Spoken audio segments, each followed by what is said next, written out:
Hello guys everyone, welcome back to my channel. যারা আমাকে প্রথমবার দেখছো, আমি শাইনি। তো আজকে আমি হাওড়া ফিরছি টাটা থেকে। ট্রেন অনেক লেট ছিল, ম্যাক্সিমাম টাইমে এদিকে ট্রেন লেটই থাকে। তো তখন প্রায় 11টা বেজে গেছিলো, তখনও স্টেশনে ঢোকাচ্ছিল না। ফাইনালি তখন 11:30 বেজে গেছে, 11:34 মতন। তখন আমি উবের ধরে বাড়ি যাচ্ছি। আমি ওই 3-4 ঘন্টার জন্যই বাড়ি গেছি, কারণ আমার ট্রেন ছিল পুরী যাওয়ার জন্য বন্দে ভারত 6টা 10-এ। তো আবার সকাল সকাল বেরোতে হবে। তখন আমি ভাবছি যে আমি 3-4 ঘন্টার জন্য কেনই বা যাচ্ছি, হাওড়া স্টেশনে থেকে গেলেই পারতাম। বাট ওই অতক্ষণ থেকে যাওয়াটাও আরও টায়ার্ড লাগতো, তাই জন্য বাড়ি চলে গেছিলাম। এটা পরের দিন সকালে বাড়ি গিয়ে আর কোনো ক্লিপ না হয়নি, খাওয়া দাওয়া করে ঘুমিয়ে গেছিলাম। তখন মোটামুটি ওই 4:30 মতন বাজছিল, বাড়ি থেকে বেরিয়েছিলাম। তারপরে এই যে আবার হাওড়া স্টেশন চলে এসেছি, মানে হাওড়া ব্রিজে। স্টোরে ফাঁকা আছে আমাদের জন্য। স্টোরে আবার গজ ব্যান্ডেজ কটন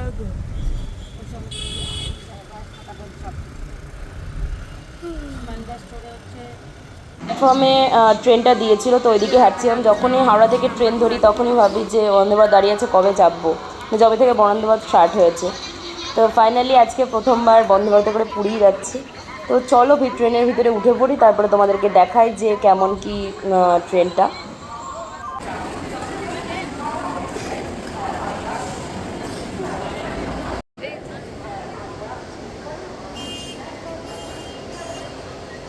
ট্রেনের ভিতরটা আমার নর্মাল এসির থেকে একটু বেটার লেগেছে, বাট ওয়াশরুমটা প্রচণ্ড নিট অ্যান্ড ক্লিন ছিল, যেটা আমার সবথেকে বেশি ভালো লেগেছে।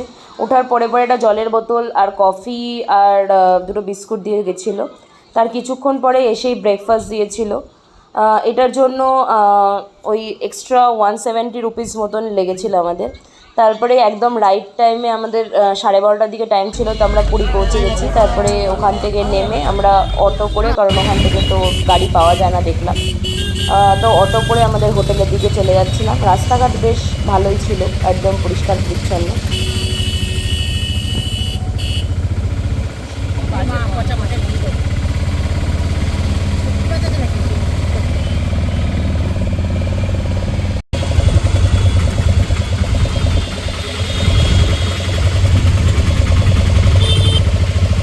হোটেলে ঢুকে ফ্রেশ হয়ে দুপুরের লাঞ্চটা একদম নর্মাল ভাত ডাল, আলু ভাজা আর ধোকার ডালনা আর চিকেন দিয়ে সেরে আমরা একটু রেস্ট নিয়ে বিকেলে ওই 4:30টার দিকে মন্দিরের দিকে চলে আসি। ওই টোটো করেই আসি। দিয়ে তারপরে কিছুক্ষণ মন্দিরে ঘুরলাম। আমরা পশ্চিম গেট দিয়ে ঢুকেছিলাম, দিয়ে প্রথম ওই সামনের গেটের দিকে, যেটা মেন গেট, ওদিকে ঘুরে ঘুরে দেখলাম। কিন্তু এত ভিড় ছিল যে তখন ভাবলাম যে কালকে একবারে পুজো দিতে আসবো, তখনই ভিতরে ঢুকবো। তাই আর সেদিনকে ভিতরে ঢুকিনি, এবং একটুখানি কিছুক্ষণ বসেছিলাম। মন্দিরের চারপাশটা এত সুন্দর করে মানে করা আছে, বাবা বলছিল যে এগুলো আগে ছিল না এরকম, তো এগুলো সব বাড়িয়েছে এখন। তো বসে থাকতে এত ভালো লাগছিলো, কিছুক্ষণ বসলাম। তারপরে ওখানে প্রতিদিন ধ্বজ চেঞ্জ করা হয়, তো ওই ধ্বজটা যে চেঞ্জ করা হলো, তো ওটাই দেখলাম যে একটা লোক উপরে উঠে কী করে চেঞ্জ করে। তো ওটা দেখে তারপরে মন্দির থেকে বেরিয়ে এসে একটুখানি মা কেনাকাটি করলো কিছু এই টুকটাক। আর সব জিনিসই দেখে এত ভালো লাগছিলো, একটা শাঁখও নেওয়া হলো ওখান থেকেই, কারণ বাড়ির জন্য একটা শাঁখ দরকার ছিল। তো দেখে নাও তোমরা কী কী সুন্দর জিনিস। আমার তো প্রত্যেকটা জিনিস এত সুন্দর লাগছিলো, কিনতে ইচ্ছা করছিলো। যে টুকটাক জিনিসপত্র কেনাকাটি হয়। ওখান থেকে বেরিয়ে দেখলাম যে একটা খাজার দোকান ছিল, তো ওখান থেকে খাজা খেয়ে একটু ট্রাই করে নিলাম। আর পুরী এসে খাজা তো খাওয়াটা ম্যান্ডেটরি আমার মনে হয়। তারপর একটা মিষ্টির দোকান দেখতে পেলাম, বেশ অনেক ধরনের মিষ্টি ছিল, কিন্তু আমরা ওই ছানা পোড়াটা নিয়েছিলাম। খেতে আমার মোটামুটি লেগেছে ভালোই, ফেমাস শুনেছি, তাই জন্য ওখানে ট্রাই করলাম। তারপরে সকালবেলা মন্দিরে চলে এসেছি পুজো দেওয়ার জন্য। তখন 5টা বাজছিল, তাই এত অন্ধকার। একটু পরেই সকাল হয়ে যাবে, তো কারণ তাড়াতাড়ি না আসলে আরও নাকি ভিড় হয়ে যাবে, তাই জন্য সকাল সকাল এসেছি। আর আমরা গেছিলাম একদম ওই হোলির জাস্ট 2 দিন আগেই, তো তাই জন্যই আরও বেশি ভিড় ছিল। তো তাই জন্যই আমরা সকাল সকাল চলে এসেছি। আর এটা আমরা পশ্চিম গেট দিয়ে ঢুকেছিলাম, মেন গেট দিয়ে ঢুকিনি। সকালবেলাতেই তোমরা লাইনটা দেখো কীরকম লাইন। আর তারপরে জুতো টুতো রেখে, আর ফোন নিয়ে তো ভিতরে ঢোকা যায় না, তো ফোনটা রেখে মন্দিরে ঢুকি, তারপরে পুজো দিয়ে এসে তোমাদের সাথে আবার দেখা হচ্ছে। থেকে বেরোতে বেরোতে আমাদের মোটামুটি 7:30 হয়ে গেছিলো পুজো দিয়ে বেরিয়ে। তো তখনও দেখো কীরকম পরিমাণে লাইন, প্রচণ্ড ভিড়। তখনও মানে সকালের থেকে একটু ভিড়টা বেড়েছে। আর সবাই বললো যে ওই হোলির টাইমে আমরা এসেছি বলে, হোলির আগে একদিন আগে, তাই জন্য এত ভিড়, নাহলে নাকি আরেকটু ফাঁকা থাকে নর্মাল টাইমে। তারপরে ওখান থেকে এসে আমরা বিচে চলে আসি স্নান করার জন্য ব্রেকফাস্ট করে, কারণ এই আজকের দিনটাই পুরো দিনটা রয়েছে যেখানে আমরা জলে দাপাদাপি লাফালাফি করতে পারবো, তাই জন্য।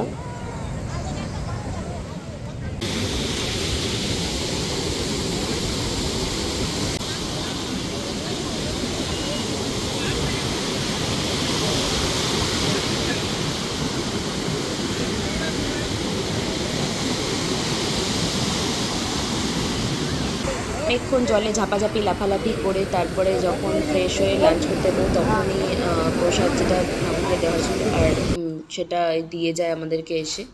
তো ওটাই আমরা দুপুরে লাঞ্চ করি। মানে প্রত্যেকটা ভোগের মানে আইটেমই এত টেস্টি ছিল। আমার তার মধ্যে মালপোয়াটা আর এখানে একটা মিষ্টি রাবড়ি দিয়েছিল, এটা অনেকটা রসমালাইয়ের মতন খেতে আমাদের ওখানে। তো ওটাই আমরা খেয়ে নিলাম। তো এত তৃপ্তি ভরে খেয়েছি। তারপরে ওই খেয়ে দিয়ে আমরা অনেকক্ষণ ঘুমিয়ে পড়ি, দিয়ে অনেকটাই দেরি হয়ে যায়, দিয়ে আমরা 5টার দিকে বেরোই সাইট সিন করতে। তো এসে অনেক কটাই সাইট সিনের জায়গা ছিল, কিন্তু এই শিব মন্দিরটা একটা ছিল যেটা আমার প্রচণ্ড ভালো লেগেছে। এত ধরনের ওখানে শিব ছিল আর এতটা মানে ভালো লাগছিল গিয়ে, মানে খুব পিসফুল ছিল জায়গাটা।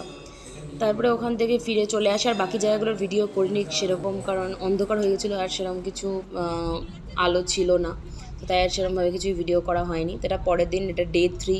আমরা সেদিন চিল্কা যাওয়ার জন্য বেরিয়ে গেছিলাম। আমরা সকাল সকালেই মোটামুটি বেরিয়ে গেছিলাম, আর যেতে মোটামুটি 2 ঘন্টা মতন টাইম লেগেছিলো, কারণ মাঝখানে আমরা দাঁড়িয়ে ব্রেকফাস্ট করেছিলাম, তো নাহলে হয়তো আরও আগে পৌঁছে যেতাম। তো রাস্তা খুব ভালোই ছিল একদম। তো রাস্তা দেখতে দেখতে আমরা চিল্কার দিকে পৌঁছে যাই। চিল্কাটা দেখে এত হাওয়া দিচ্ছিল আর মানে গরম লাগছিলই না, তাই মনে হচ্ছিলো মানে রোদ ছিল বাট গরম ফিলই হচ্ছিল না, এত সুন্দর হাওয়া দিচ্ছিল। তারপরে চলো, এখান থেকে আমরা 7 জন মতন ছিলাম, তো তাই জন্য একটু বড় বোটই আমাদের নেওয়া হয়। তারপরে আমরা বোটে উঠে পড়ি সবাই মিলে। দাদা আবার পাখির খাবার নিল, আমাদের এখানে কতগুলো আছে।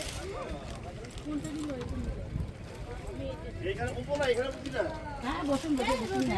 লেকটা এত আমার ভালো লেগেছে কারণ এই পাখিগুলোকে দেখে মনটা সবচেয়ে বেশি ভালো হয়ে গেছিলো। মানে এত কাছে চলে আসছিলো, ওদেরকে কর্নফ্লেক্স দিলেই ওরা একদম মানে বোটের পাশে চলে আসছিলো, এত ভালো লাগছিলো।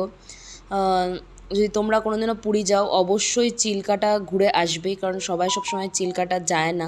তো আমি বলবো সবাইকে যে একবার অন্তত চিল্কাটা যাওয়া উচিত।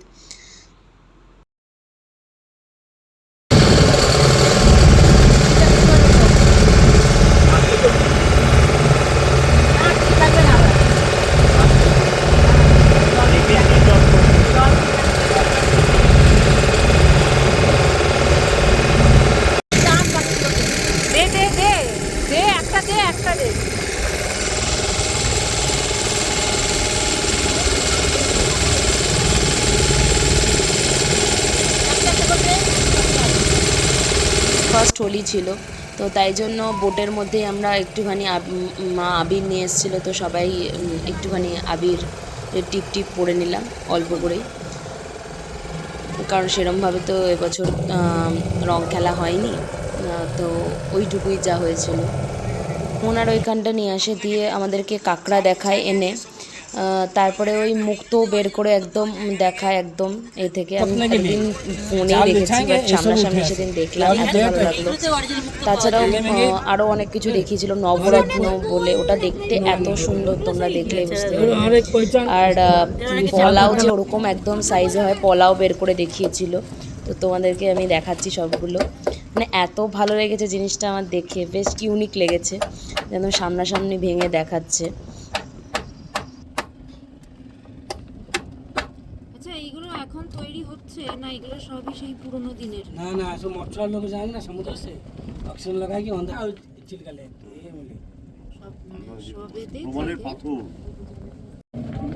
ইমা এ তো পুরো এরম শেপেই আসছে। ওই চলে বলবো हम लोग बस सुंदर, এটা বেশি কালার দেখো, কালারটা হেভি অরিজিনাল কালার। এটা গোমেদ, এটা গোমেদ। এটা আপনার বলেছিল কি বলে আপনার देखिए जय जगन्नाथ নবরত্ন नवरत्न देखिए নটায় भगवान हे भगवान দারুণ তো এটা হচ্ছে নবরত্ন। আমি তো ফার্স্ট টাইম দেখলাম। এটা 7টা কালারের মিক্সচার, জাস্ট দারুণ দেখতে। কাছেই আমাদেরকে একটা আইল্যান্ডে নিয়ে আসে, ওখানে একটা বিচ ছিল। তার আগে আমরা একটু খাওয়া দাওয়া করে নিই, ওখানে একটু ম্যাগি আর একটু চিংড়ি মাছ ভাজা খেয়ে নিই।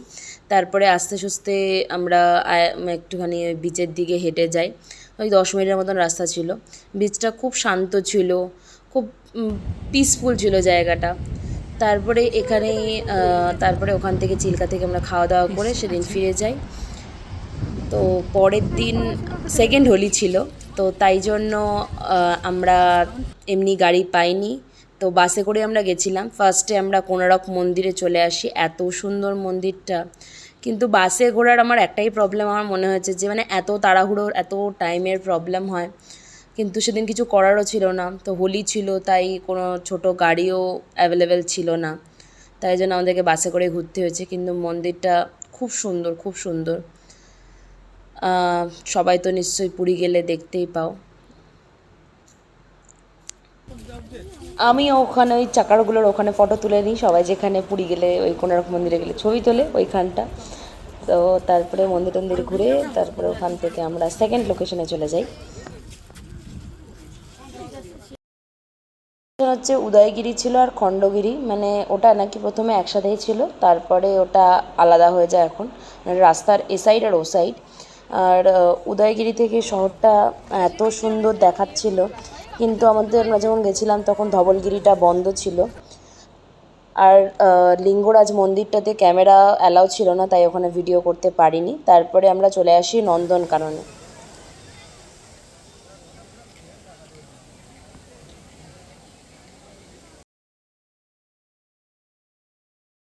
নন্দনকাননে গিয়ে অনেক কিছুই দেখেছিলাম।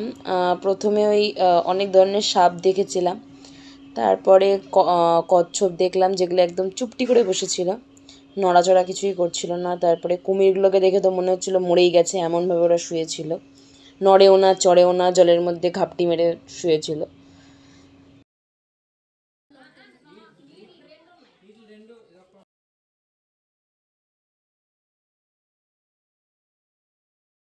তো বড় বয়সে আর প্রথমবার জু গেলে যে আলাদা এক্সাইটমেন্টটা থাকে সেটা তোমাদেরকে কি বলে বোঝাবো আমি। আর তার মধ্যে প্রথমবার বাঘ দেখতে পেলে, সাদা বাঘ দেখলাম, একটা শুয়ে ঘুমাচ্ছিল আর একটা বসেছিল।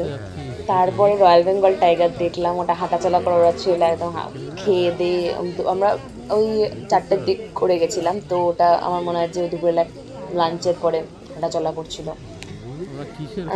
তারপরে সিংহও দেখেছিলাম, চিতাবাঘও দেখেছিলাম, কিন্তু ওই দুটোর ভিডিও নেওয়া হয়নি, কারণ ওই দুটো মানে নেওয়া যাচ্ছিল না, ওই দুটো শুয়ে ছিল আর কি, তাই জন্য আর ঠিক করে ভিডিও নেওয়া হয়নি। এটা কাছাকাছি হলে তো জাল ফাল ছিল না, একটু ভালো করে দেখতে তাও জাল দেওয়া নেই রে। আমাদের ট্রেনের টিকিট কনফার্ম হয়নি বলে লাস্ট মোমেন্টে আমরা বাসের টিকিট কাটি শ্যামলীতে। তার মধ্যে স্লিপারেও পাইনি, বসে আসারটা পেয়েছিলাম। যাই হোক, সিটগুলো তো ভালো ছিলই, বাট ওই অতক্ষণ বসে আসতে হয় এটাই আর কি। তো তারপরে বাড়ি চলে আসলাম। তো দেখা হবে তোমাদের সাথে আবার কোনো নেক্সট ব্লগে। তো আজকের জন্য টাটা।